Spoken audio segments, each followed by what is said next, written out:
So this is the second of what I think is going to be 3 videos talking about my experience in the graduate physics program.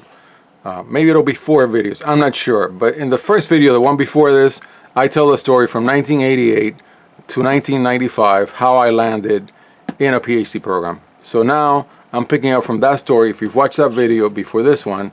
So now I'm a freshman in a graduate level program.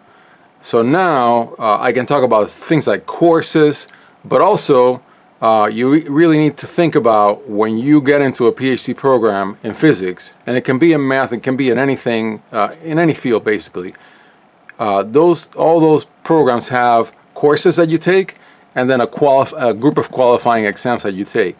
And that is very important. So when you're taking your courses, you want to make sure that you do really well, because you're gonna take qualifying exams for those courses. This is the same in mathematics with, you're gonna have an analysis qualifier, I'm sure. So here I have 2 props for this particular video. This is Goldstein's Classical Mechanics. It's a standard book, I believe, and I'm sure it still is. There are modern printings, and actually the book that I use, this goes back to my whole collecting books thingy. I've had this book for about 15 years. This is not the book that I used. I got rid of a lot of my physics books when I quit physics, way back when I got a job. But this is actually, incredibly enough, a very collectible, specific printing of Goldstein, because this one particular book, I believe it's the very first printing, because it's got the errata. Now it's a little, I don't know what this coloring is. Hopefully nobody worked out over it and it's sweat. But yeah, this is actually the 1950, and I believe very first printing of Goldstein's Classical Mechanics. A classic book, incredibly enough. A classic book for a classic subject. So when you get to graduate school and say in physics, let's just use the example that I'm talking about in this video, you're going to take classical mechanics, probably statistical mechanics, 2 courses of electrodynamics, usually with Jackson, which is a book I personally totally hate, because it's just a hazing mechanism. It teaches a lot of electrodynamics, but the problems are impossible. Never liked it. Reminds you of baby rooting in some ways. And then you're going to take quantum. Now, one thing that would help anybody when they go to a graduate program in be it physics or mathematics or computer science, I personally think, this is just my own personal opinion, it really helps when you have a subject that you totally love that happens to be at the core of that work.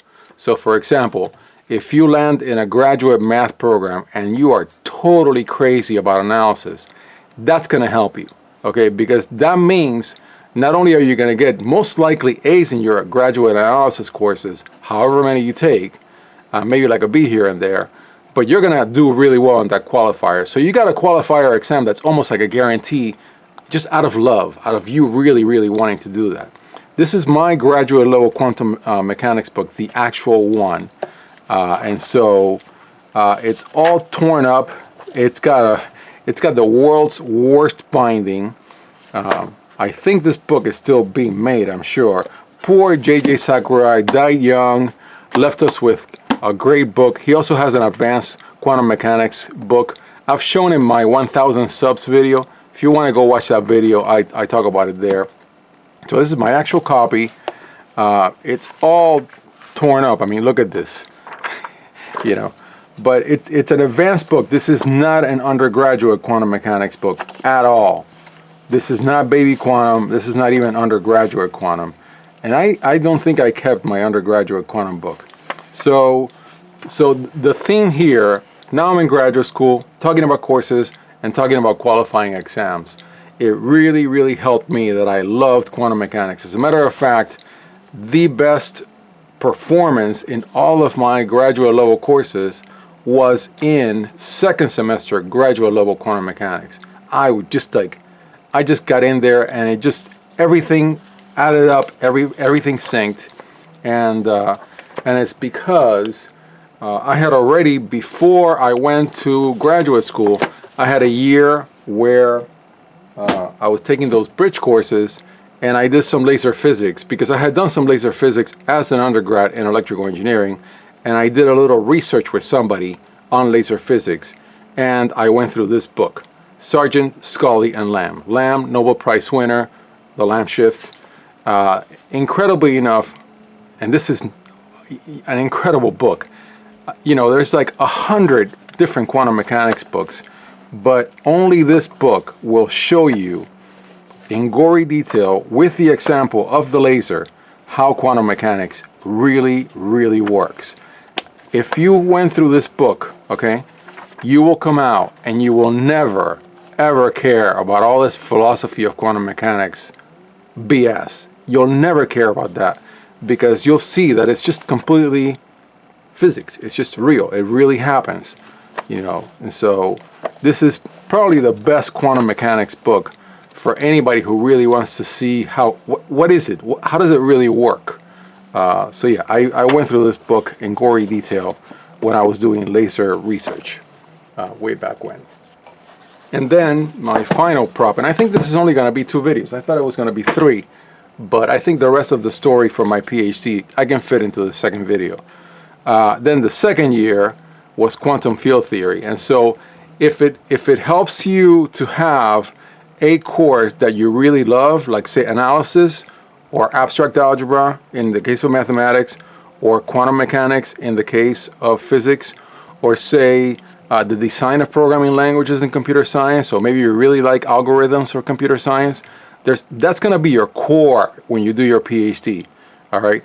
And so what also helped me is I also really, really wanted to take a quantum field theory book from way back when, from the late 80s.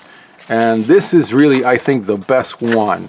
This is not my actual copy that I used in the course, because I tore it all up and I got rid of it. I bought this book later. This is a brand new copy. I got a pretty good deal for it, Peskin and Schroeder. And so at the time I was really lucky, because just before I started taking the quantum field theory course, they were using, what was it, Drell, something, Bjorken and Drell, terrible books. I mean, unreadable, worse than Baby Rudin.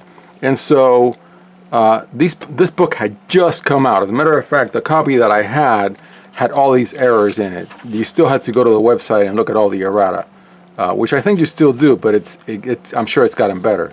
And so this book is just the quantum field theory book to use. And I have been thinking someday, after I do enough math, to actually go back, read a quantum mechanics book, and then go and actually go through this book. I mean, it's all complex analysis, basically, I think, now that I look at it. You know, these are just all these contour integrals. But yeah, that's what quantum field theory is about, I think. Maybe I'm wrong, because I haven't looked at this book in 20 years. But so to the person who asked for the comment for me to make these videos, it's only going to be 2. This is going to be the second one and final. It's not just the basic topics that people think about before they do a PhD.